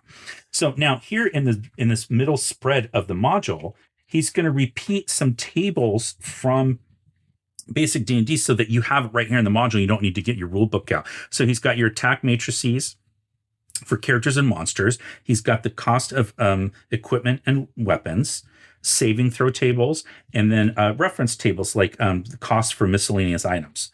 Okay, and then he's got your spells for magic users, elves, and clerics, variable weapon damage, armor classes. Okay, and then he's got your wandering monster tables for levels 1, 2, and 3. So that's pretty cool. Right here in the middle of the module, you have those reference tables. And then he's going to get back to keying the Caves of Chaos. Now, one of the things people will complain about the Caves of Chaos is that it is essentially just monster condos. It uses all of the iconic, humanoids, I guess we would call that, species or giant types. Although I don't know if we use giant types anymore. I don't know if people still use that in 5th edition or whatnot. But, orcs, kobolds, goblins, hobgoblins, there's gnolls. There's an ogre in here, but all of those monsters that, again, we think of those iconic kind of lower level monsters. There are caves in here full of all of those. I think there's only one ogre, but all the rest of them have multiples.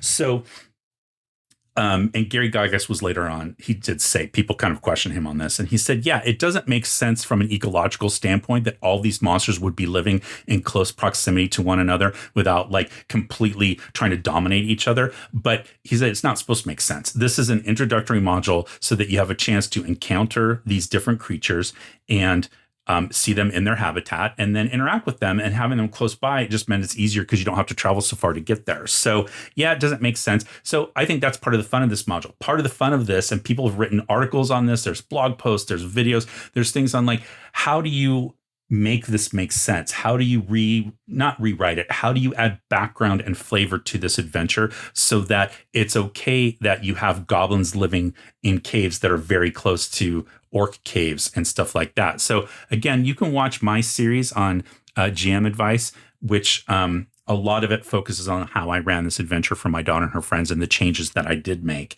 in order to make it work within my campaign setting and just for my players in my campaign. Okay, so that is one of the key parts of this adventure. But again, it just has some really iconic encounters. So it does have an owlbear. I guess, spoiler alert, I should have said that at the beginning. At this point, these adventures are so old that I'm hoping that I'm not spoiling anything for anybody. But it has an owlbear. There's a gray ooze, I think it is. And when it's either a gray ooze or a black pudding, I think it's a gray ooze. And one of my players definitely fell for it and had problems. There is a minotaur. Again, another iconic encounter in here. And this is the minotaur that I have drawn by Bill Willingham. So this is right here how you can tell that this is a later printing, because the original minotaur illustration was by Errol Otis, and it's a completely different picture. But this is the Bill Willingham version of the minotaur. And you just see it's room after room with all of these different locations. And then at the end, you have the Temple of Evil Chaos, which is, I think, super cool. And especially if you add more flavor to it and you kind of tease it ahead of time, you tie it into people who live at the keep. And also what is it doing here? Why is it there? And what is the purpose and all that kind of stuff? There's some cool stuff that you can do with that. So again, we see that the credits down here So we can see it's designed and written by Gary Gygax, revised by Dave Cook, Harold Johnson, John Pickens, Michael Price, Evan Robinson, Lawrence Schick, and Stephen D. Sullivan. We've talked about all of those people before in various other videos. But these were people responsible for the Moldvay Cook Marsh edition, or the Moldvay Basic or BX edition of Dungeons & Dragons, which is why they would have revised this to be more consistent. So the one I have is more consistent with that version of the game. And then you have editing. So that's interesting. Mike Carr is going to edit this, even though it's replacing his module in B1, but he was the editor, along with Dave Cook, Harold Johnson, Jeff R. Leeson, Frank Minster, Tom Moldvay, Lawrence Schick, Edward G. Sollers, Stephen D. Sullivan, and Gene Wells. Well, Gene Wells is going to stick out to us because she's going to be involved in our discussion of the next module that we're going to discuss in just a second, as is Edward G. Sollers, who was her editor on that. And then art by David S. LaForce, Errol Otis, and Jim Rosloff. Okay, so now I'm thinking that D back here where I said Jeff D, that must be for David S. LaForce, that one illustration here at the beginning. I think that would make maybe some more sense, especially since Jeff D wasn't credited. However, Bill Willingham wasn't credited, and we know that he was in here as well. Okay, so that's that. And then you're going to have your non-player characters, and Gary gives us a bunch, but unlike in B1, he doesn't name them. He just gives you class and level and stats. And then he does give you a table that you can roll on to figure out their personalities, but he's not going to break it up into like loyalty and personality and all that kind of stuff. He's just going to have one table, personalities. It's a D20 table. And then designing floor plans. So this is cool. This whole section here on how to design a floor plan. And then he's going to give you blank paper here to draw your own. So he gives you an example, a guild house floor plan that's laid out here. And then he has draw your own floor plan. And so they put this graph paper in here, and notice that this is not in the non-repro blue. This is black and white. So you could photocopy that if you needed extra graph paper. And then he's got a section back here on additional non-player characters so that you could write them into the adventure yourself. So that is module B2, Keep on the Borderlands. And again, do see that other playlist if you want to learn more about this and how I run it for my daughter and her friends. So B2 has been ranked among like the most iconic and popular modules of all time. I think it ranked number 7 in the list that Dungeon Magazine put out. And I think they put it out in 2004 or something like that. But yeah, it's definitely, I mean, again, it's the one I started with. And I think for a lot of people, this is what they think of when they think of basic D&D. Although there are definitely others. So this isn't the only one, and there's a lot of good ones. So, in this series, I'm only able to cover B1 through 3. I will be doing the rest of them. I'm just going to chop it up, like I said, into videos of 3 or 4 adventures each. So if you're a fan of The Lost City or House on the Hill or The Veiled Society or even stuff like Night's Dark Terror and things like that, all of that will be coming up, as well as a look at the B Solo adventure. So be on the lookout for that. But I was just talking about this guild hall that guild house that Gary Gygax does in Adventure B2, and it reminded me that if you were looking for ways to support the channel, one of the things that you can do is buy my book Alchemy, Explosives, and Inventions, which is for sale on Drive-Thru RPG as either a PDF or print on demand, soft cover, in either a parchment or plain white background. And this is a supplement written for Old School Essentials, which is designed to work with this version of, Moldvay Basic Dungeons and Dragons. And one of the things that I put in this book, in addition to all the dozens of random tables and the character backgrounds, 3 new character classes for alchemists, demolitionists, and inventors. But one of the things that I have in here is a guild hall, a 3-story guild hall with NPCs and secrets and plot hooks and intrigue and all kinds of stuff in there. So it just reminded me of that when I was looking at the guild house that Gary puts into Module B2. So that's something you can do to support. The other thing you can do, a couple things, is you can become a super fan by joining this list of fine folks, hitting that heart icon with the $sign in it to contribute to the channel, which really helps me a lot. I really appreciate the people who are able to do that. And again, if you do that, you'll get your name listed here in a future video. And then you can also visit my shop to buy a t-shirt, hoodie, mug, poster, or tote. And I'm actually, I have 2 shops now. So I have one shop that is for gear, shirts, hoodies, mugs, and totes. And that is at Spreadshop. And then I have another new shop that is set up with Redbubble to sell items that Spreadshop doesn't offer, like posters and stickers and notebooks. And one of the cool things about the notebooks is that they offer a hardcover notebook and a spiral bound, but you can get a choice of paper, so you can get blank, lined, or graph paper. So you'll find all those designs are exclusive to my shop, only at the links below in the show notes. Okay, now let's talk about Module B3, Palace of the Silver Princess. I would assume most of you know this module as this cover, the green cover, with this fascinating artwork here by Errol Otis. Again, master of these, tentacle beastie things. He's just classic at drawing these sort of very alien, chaos-looking creatures. So this module, and you see here, it says by Tom Moldvay and Gene Wells, introductory module for characters 1 through 3. We're getting this iconic yellow band here for Dungeons & Dragons basic set. You see the B3 there. And it says 1981. So there's a long history to this module, and it's quite fascinating, but also a little bit sad. It's a lot sad, actually. But this module was originally written and was to be released in 1980. And it was originally written by Gene Wells.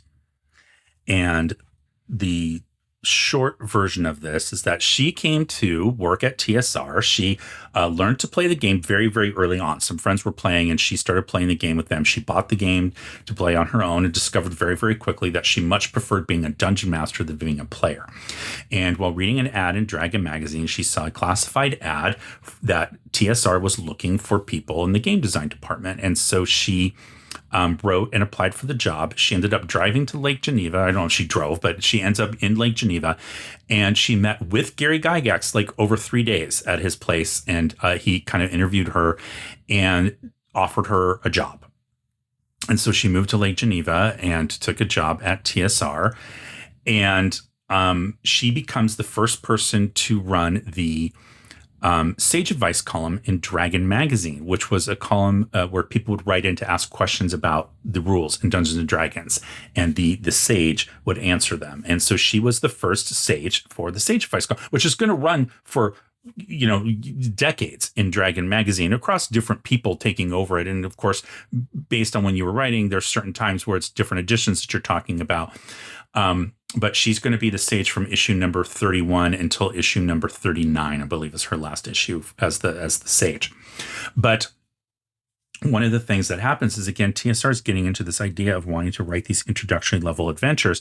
And so she was approached, and I don't know if it's actually that she asked to write this or that she was asked, but she is going to end up writing the original version of B3 Palace of the Silver Princess. Now, one of the things I guess that Gary Gygax had talked to her about when she interviewed, and this is according to in an interview that Gene Wells did with James Malachewski on his Grognardia blog, but she says that when she was hired for her imagination, not necessarily for her like knowledge of the rules and mechanics, or necessarily even just for her writing, but more for like her imagination ability.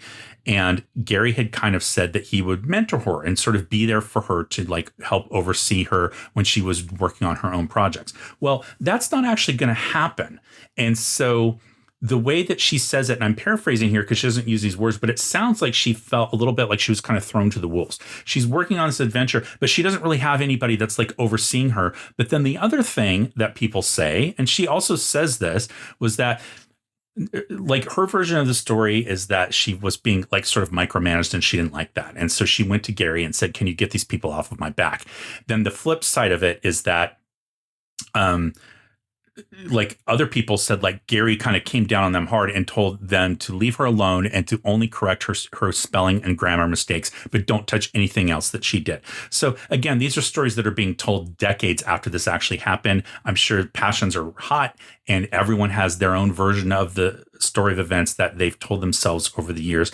And that version is what they believe is what actually happened. So but in any event, what's going to happen is that Gene Wells is going to write this adventure, Palace of the Silver Princess. Errol Otis is going to do the art, and it's going to go to print and be packaged and published and ready to distribute. And nobody's really, according to people that tell the story, nobody's really actually checking what's in this adventure. and reading through it. There's no like through line where it's passing through a series of editors beyond just spelling and grammatical errors. And so it comes out, the boxes come in, the adventure is put onto the desks of the various people that work at TSR. It's like, here's your complimentary copy or like whatnot. And a copy comes across somebody's desk. And we've talked about a few of these people before, but one of them is a man by the name of William, I believe it's Niebling. And the short version of this, and not to speak ill of anybody, but what I've heard is that he just wasn't a very nice person. A lot of people didn't know why he worked there, but he was hired. And he didn't like what he saw in this adventure. And he went to one of the Bloom brothers. I believe it was Brian Bloom. Might have been Kevin. Could have been both. They're now, they were, owners of the company along with Gary Gygax, but they had the majority shares and showed them this module, and they didn't like it either. And so they basically said, we're not going to distribute this. Now, there's a lot of reasons for this. A lot of people said that it was because it didn't make sense, that it wasn't up to the standards that they were used to. However, if you're Gene Wells, if no one's telling you what those standards are, you can't uphold them, right? If you don't have someone helping you out. Okay. But then also you have, a lot of people said the art wasn't up to the quality that they were used to. These are all excuses that people will use today to complain about things that they don't like. They'll say, well, the acting wasn't really that good or whatever. And it's like, well, the acting wasn't good in the 8 other films either, but let's pick on this one and say the acting wasn't good. Okay. It's fine not to like things, of course, but a lot of these excuses for why this module didn't come out don't seem to necessarily hold a lot of weight with people. There's going to be a couple of very specific things that we're going to talk about in a second, of things that people point to and say that's the reason why this module wasn't distributed, but it's going to be pulled back. So they aren't going to publish it. Now, some stories say that at least one of the boxes did make it to the distributors and did go out. So there are people today who will say that they still have their copy that they got back in the day. And I think that's entirely possible, that, a limited number of copies went out. Probably some people will say like maybe 1,000. But when you think that this sold 1.5 million copies, 1,000 is really not that much. And there are people that worked at TSR that had gotten their complimentary copy and taken it home with them. The people who left it there on their desks, those copies were apparently taken, and then they were trashed. Other stories will say, or, and additional stories will say, some people went out into the trash and grabbed the copies out. So they're out there. That's the thing. And it is one of, if not the most expensive early D&D products that you can get, aside from, say, like an original wood grain box, one of the 1,000 copies of those are going to set you back a lot. But an actual copy of the original printed version of Palace of the Silver Princess from 1980 with the orange cover, again, that we're going to see in a second, that's not a reprint, but like one of the ones that wasn't supposed to go out but did, those fetch a lot of money these days. However, not that long ago, Wizards of the Coast offered the original, a PDF of that original version of the adventure for free. And I grabbed it at the time. And so we're going to go look at that now and look at what this adventure looked like before it was changed to become this. Okay, so here is the original orange cover for this adventure from 1980. And you see here, the font's different even, but it says by Gene Wells. So it's only credited to her. We see the little starburst down here where it says special instructional module down here at the bottom. Okay, and let's just kind of go in and see what we're looking at here. So we have artwork here from Bill Willingham on the right-hand side, showing a centaur and then a mounted warrior on a horse approaching what looks like a keep or a castle or a palace, if you want to call it that. Now, it says here 1981 in the credits. However, my understanding is that this was originally printed in 1980. Okay, so it says, now here, this is different. Normally it says like in the, we'll look here in this text under the picture on the cover. Normally this is where it says, oh, this is an instructional module, blah, blah, blah. Well, this one actually gives you story. Years ago, the valley was green and animals ran free through golden fields of grain. The Princess Argenta ruled over this palatial land, and its people were secure and happy. Then one day, a warrior riding a red dragon appeared in the skies above the princess's castle, and almost overnight, the tiny kingdom fell into ruin. Now only ruins and rumors remain. And what legends there are tell of a fabulous ruby still buried somewhere within the palace of the Silver Princess. And then it says this module's for use with the D&D basic rules. But when this was originally written, again, this would have been referring to the Holmes edition, that 1977 edition of Basic Dungeons and Dragons, designed for beginning players and DMs. Contained within are maps of the palace and its dungeons, backgrounds, information, and rumors and legends, as well as many new monsters. Okay, so, and then that's repeated here on the inside front cover. Okay, and so we're just going to get into a brief overview of this, but essentially this module that Gene Wells wrote was written more in the style of Mike Carr's B1. So this is intended as a toolkit. It does include more story elements for sure, but you're going to see as we go through, again, this evolution and the change of the layout and the design and what is the information that a person needs to know to run this. So you have this introduction, and then it says, a great many of the things found in the Palace of the Silver Princess are there to add color and give the DM ideas upon which to expand. This module has been specially designed to give the beginning DM, as well as more experienced DM, a framework on which to build a whole dungeon complex. This module can also be used as the basis for an ongoing campaign, as it provides rumors, legends, and other information that give a campaign foundation and background. To expand the dungeon, the DM need but open up the blocked passageways and add new and challenging dungeon levels. This should be done only after most of the encounter areas have been explored. So, and Jean talked about this. She said she wanted to give people the ideas that, like, you can do this yourself. I'm going to give you like a starting sketch and fill out a few areas, and then you're going to kind of, finish it on your own. And at the time, especially after B2 has been published, where B2 is completely done for you, the only thing in B2 that Gary doesn't do is there's the, he's got the Caves of Chaos, but then he also has like the unknown caves that are also on that road. And he basically says, well, you can fill those out on your own. Once you've explored the Caves of Chaos, there's this other cave system over here, and that is for the DM to kind of decide what's there. And a lot of people just put the cave system from B1, it's just the unknown, they put it there on their own rather than figure it out themselves. But so in this one, Gene's reverting back to that toolkit approach, and I think that the thought was from some of the editors at TSR is like, why are we going backwards? Like, we should be using the example set by Gygax in B2, Keep on the Borderlands. Then she has this section here on Dungeon Master's information, and then it says the info below should be read carefully, and part of it can be given to the players, etc. And it's up to the DM to decide how much you're going to tell the players. And then there's this legend here, and then this section on lands, cities, and villages. And then this artwork over here is by Wells and Sullivan. So Gene Wells is not only doing not only doing the writing on this, she's doing some of the artwork. Okay, so let's keep going. And see, you've got your map over here on the right-hand side, and then you have all these different sections. There are outdoor wilderness areas, the Misty Swamp, as just one example, mountains, things like that.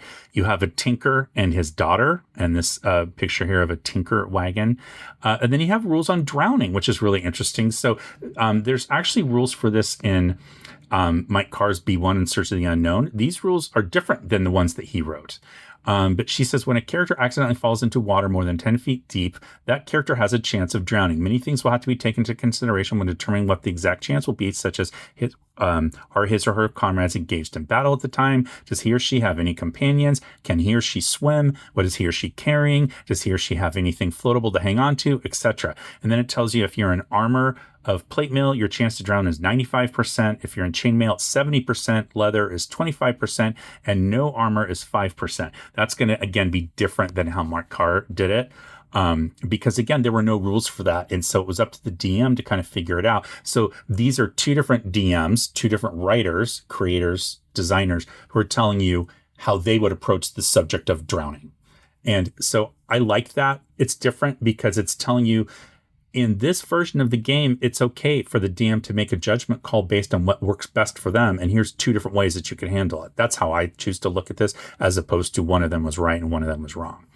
You have all these rumors and such in here. And then it talks about portcullises, double portcullises, and doors, and a whole examination of how those are worked and how you use them in the game, how to use the wandering monster table. And then you have your wandering monsters. Now, Interestingly enough, we're going to see one of our first examples of boxed text in an adventure. So, it's just a simple boxed outline around this text, but this was helping a DM to understand what they should read to the players, meaning that the other stuff is not going to be revealed unless the player characters interact with things and figure out what's going on. But as you see here, look at encounter area 1F. It says this is an empty room. The DM may wish to insert an encounter of his or her own choosing here, or stock the room with valueless items designed to waste a party's time. Now, why is wasting a party's time important? Because remember, every so many turns, I think it's every other turn, you're rolling a d6 to see if a wandering monster is going to appear. So the more time a party wastes in a room that's empty where there's nothing there, the higher their chance of running into a wandering monster. And that was part of the resource management of these early games, was figuring out how much, because time was a resource, how much time do you want to spend before moving on to something that is more important? Okay, so it says this also applies to the other empty rooms provided throughout this module, and it gives you a blank space to write a description, a monster, a treasure, and a trap, right? So that is part of what is in this adventure. And so again, very much more consistent with the toolkit approach of B1. And one of the things that I think the editors or the powers that be or whoever at TSR didn't like at the time. All right, now over here on the left, we have one of the 4 pieces of art that supposedly people didn't like. So you see over here this woman tied in chains, and she's being attacked by like these 7 little men down here. And the description of it is it's pretty salacious. I'll just put it that way. But interestingly enough, and again, I guess spoiler alert, if you ever plan to play this adventure, it says, you see here, it says the illusion of the, I'm going to say Decapus. I don't know if that's how you pronounce it. The Decapus. This entire thing here, the woman and the man, that's all one creature. It's an illusion made for people to want to go rescue this person, but there is no person. All of that is part of this creature, and it's designed to lure people in and try to trick them. Okay, so that was one of the pictures. This picture over here on the right was also by Jim Rosloff.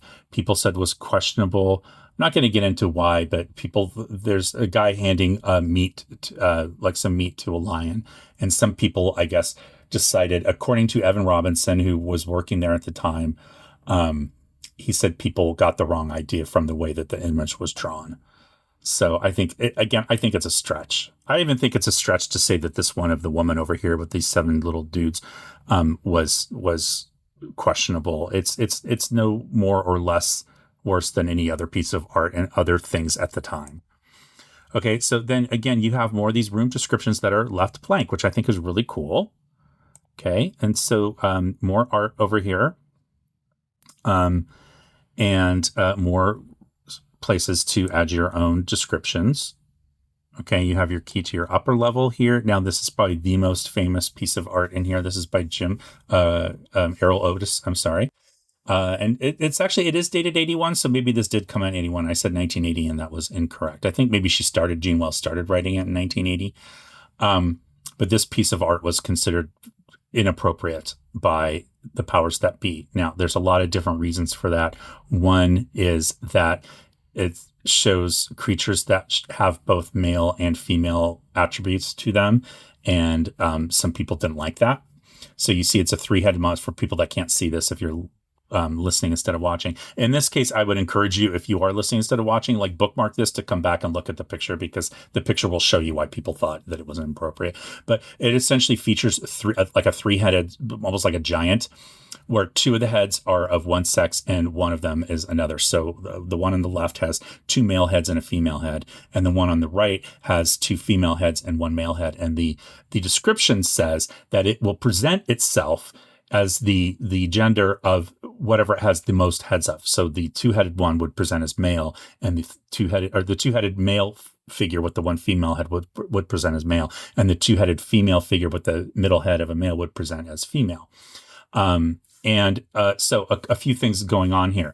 So there are rumors that the pictures of the people here, the characters, were actually depicting people that worked at TSR at the time. And so the people saw this, thought that they were being made fun of and didn't like it. However, if you look at this drawing and then look at what it's supposed to be depicting supposedly, you really have to stretch the imagination to figure out that that's what it is. And they're talking about people like, oh, well, these two people in this picture up here, like, look how not detailed that is. And they say, oh, well, that's clearly supposed to be these two people. I don't know how you could ever make that claim that that's who that's supposed to be. Same thing with this picture down here. This is supposedly a picture of Jeff D over here, the artist. And then these faces are particularly these ones are supposed to be people that worked at the company at the time. I don't know whether that's true or not. Gene Wells says what it was that she was friends with a person and his wife, and they would all hang out together, and he and his wife would get into these arguments where it seemed like nobody could get a word in edgewise, and that was what gave her the ideas. The idea is that the two heads on the outside will usually agree with each other, but they will always argue with the head in the middle, and that came from interactions that Gene Wells had with her friend and his wife. And so I thought it was kind of funny, but the people at the time didn't like this. So this is going to be one of the things that's claimed is why this module couldn't be published. TSR, again, was coming out of this of being attacked sort of in the media because of the James Dallas Egbert and that whole thing and the satanic panic. And so people, I guess, thought that this drawing was a little bit too suggestive. Okay, and then this drawing over here on the left is going to be another one that people are going to make complaints about, just the way it's drawn. And again, I'm not going to get into it because I think it's ridiculous what the claim is. But there's claims that, if you want to see something, you're going to see it, I guess. And some people said that. So really, that's it. So this is another more kind of classic type drawing over here on the left. I think this woman with her headdress looks like the Scarlet Witch. To me a little bit, which I think is kind of fun. This is by Bill Willingham over here on the right with this clearly halfling dude, which we can tell because of the hairy feet. Okay, and so then you're going to get to your credits over here. So editing and production. So Edward G. Sollers was editing this for Gene Wells, and the story is that he was called in to an office with Gene, and they were just completely caught off guard by this idea that how unhappy the Bloom brothers were to pull this back. If you want to get more into the details on why this was pulled back and what happened, just check out the ACAM website and look up Module B3, and you'll see stories in there partially reprinted from the Gene Wells interview with Grognardia. You'll also get Gary Gygax's side of the thing where he said that he had nothing to do with it being pulled back. And that was purely just the Bloom brothers, but he also does admit that it was it happened 30 years in the past as of the time when he was writing. So maybe he's not remembering correctly. And then Frank Metzner weighs in, as does Evan Robinson. And so all of those people who were there at the time have an opinion on this, and none of them really agree on what it was that happened. But the sad part of this is that this is going to be pulled back. Gene Wells is going to be put on the cover of the revised version, which we'll look at in just a second, but she's never really going to write anything else for TSR again. So according to her, she kept proposing ideas that she wanted to write or work on, and none of them got accepted. And it was sort of like she felt like she was an untouchable at that point where people wouldn't work with her. And she basically ended up becoming like a glorified secretary, and she's going to leave the company, never work in the role-playing game field again for anybody. And unfortunately, she passed away back in 2012 after a series of medical complications. So that's the sad ending to this, is that what I think looked like a promising career in role-playing game design was cut short by people who just didn't like this. And I guess felt like they didn't have a chance to kind of, go through it before it hit the streets. But here you have all the new monsters that she put, and there's a lot of them. There's a lot of new monsters that are in here. She has a glossary, which I think is kind of cool. To describe things. And then I love this is the special monster reactions where she goes through and says acolytes, bandits, berserkers, goblins, hobgoblins, kobolds, orcs, how are they going to act within the adventure? So I think that's really cool. Then she has a whole section for the major personalities, which are named. She gives you some names that might come in the adventure. So they're not named in the adventure, but then she gives you a list here that you can use at the end, which I think is helpful. And then she has a series of ready-to-play characters, fighter, magic user, elf, and cleric, and equipment packs, which I think are kind of fun. Okay, like Gary, she doesn't name them here. She just lists them by class and level. And then your map, and then you have your back cover here. So that is the orange cover version. You'll hear people say the orange cover of B3 Palace of the Silver Princess by Gene Wells. Okay, so now we're briefly going to just look at some of the changes that were made when Gene Wells' version of Palace of the Silver Princess was pulled back. It was completely rewritten, re-edited, and by Tom Mulvey, for the most part, was the rewriter. And there's pretty much no section of the module that goes unchanged. And it was also updated to be consistent with the Mulvey basic version of the rules. So that was one thing that happened. But they're even going to change the artwork and stuff like that, as we just talked about. So, again, I'm not going to go through the story in this. I'm just going to kind of look at, now you see at the beginning here, it's pretty consistent as far as like the cover artwork here. Now the story is going to say, not long ago, the valley was green and the animals ran free through the golden fields of grain. So all of that looks pretty consistent with what we saw before. But this says a warrior riding a white dragon appeared in the skies over the castle. And now, so that's a little bit of a change. And that says, what legends there tell of a fabulous treasure hidden, buried somewhere within the palace of the Silver Princess. So it's not like the ruby treasure. So it's based off of what Gene wrote, but it is tweaked a little bit.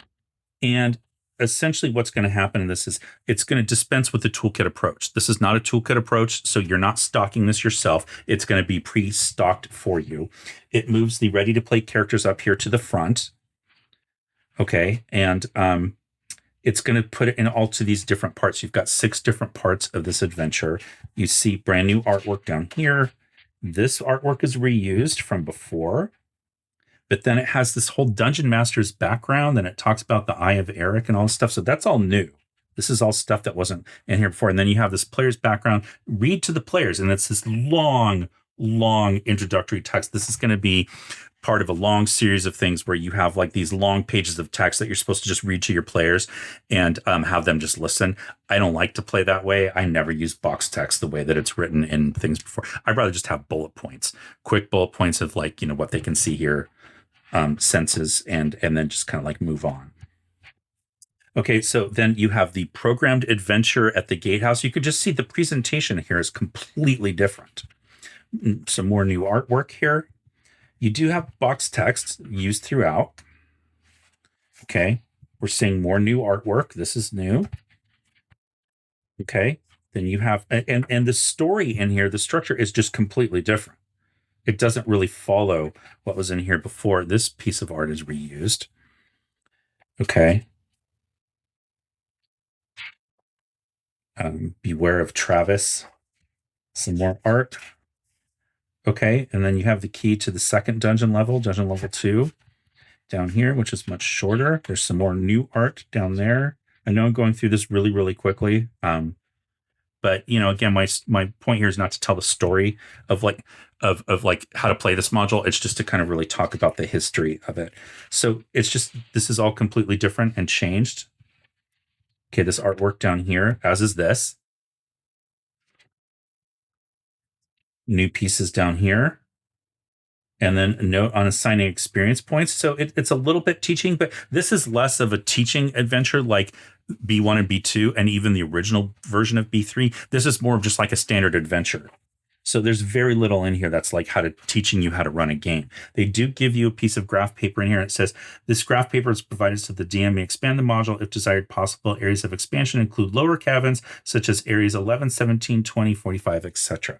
Does give you a glossary of terms and then a cast of characters, including important places and items. Okay, but then look here at the new monsters.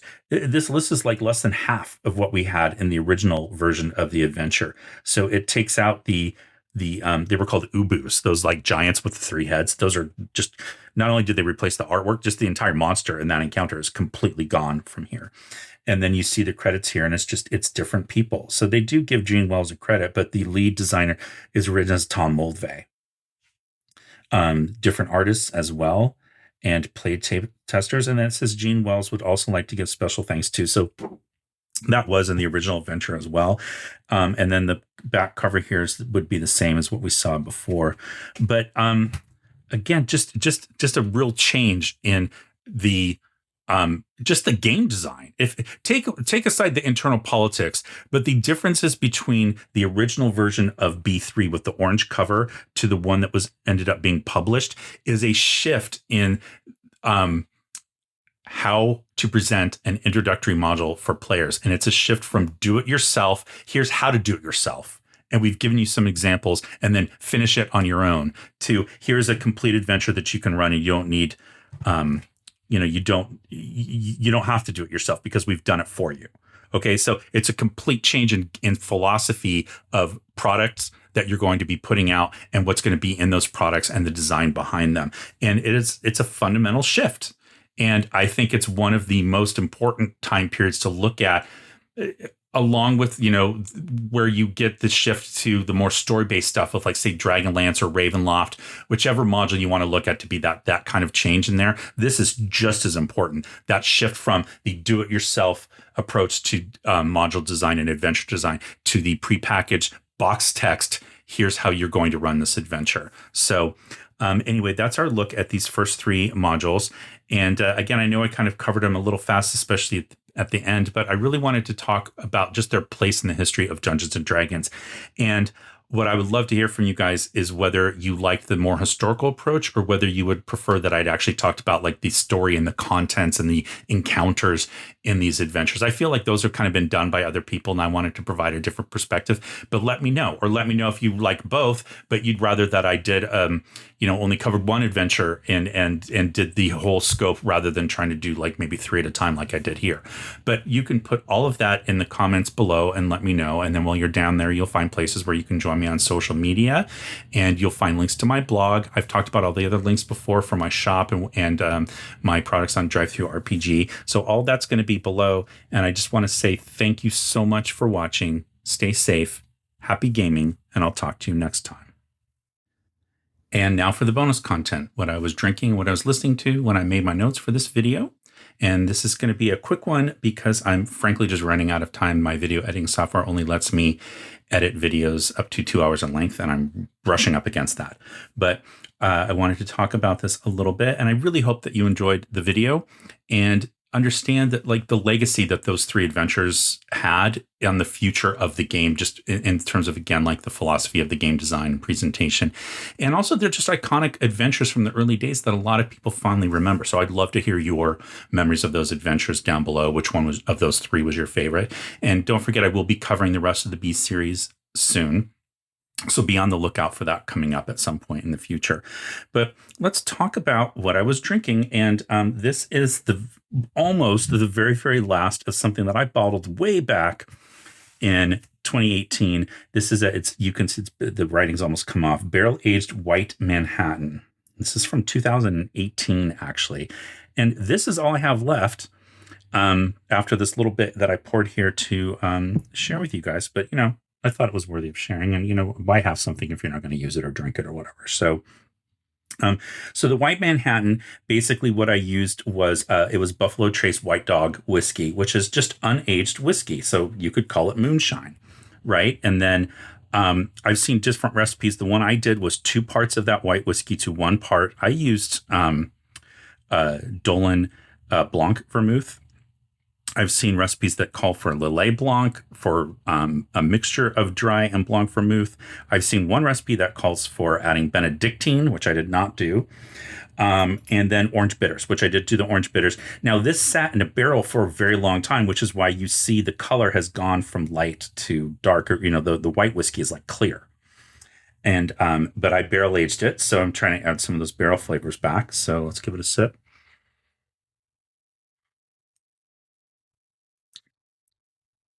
Yeah, it's been mellowing in this giant jar on my bar for quite a while.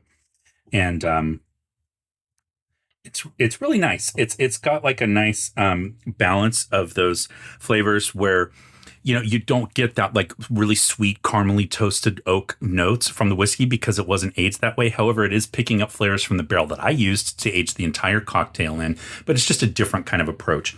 But I really liked it. Okay, now, and I'll put a recipe for this below if you want to make one on your own. I think I aged this about 6 weeks in my barrel.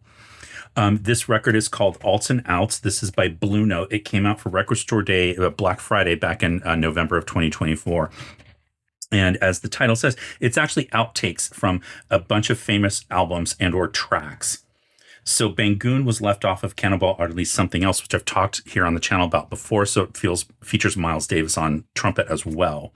But like Moanin' is a classic Art Blakey track, and this is just a different version than the one that ended up on the album. And so you can see you've got Jimmy Smith on organ. You've got Sonny Clark from his Cool Struttin' album. You've got Wayne Shorter. This is from Speak No Evil, this song. And then Grant Green from Idle Moments. So all famous albums. And then these are just alternate tracks that didn't make the cut for the album release. And it's fun to have them all here in one album. So definitely give that a listen. I hope you enjoy it. I hope you enjoyed the video. And cheers. And I will talk to you next time.